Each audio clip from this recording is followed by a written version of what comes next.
Gabdullah Tukay Şürelim. Ne kazan артında vardır bir avul kırlaydılar. Yırlaganda köy için tavukları yırlaydılar. Gerçi anda dumasam da min biraz turgan idim. Jirne ezmez tırmalap şeşken idim, urgan idim. Ul avılının hiç unutmayayım, her yağı orman idim. Ul bulun yaşı ölenler hetfeden yurgan idim. Zor mu desen, zurtu gel der.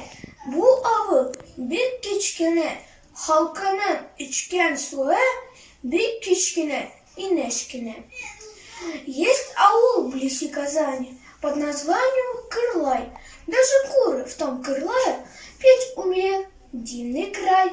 Хоть я родом не оттуда, но любовь к нему хранил. На полях его работал, сеял, жал и боронил. Он слывет большим аулом?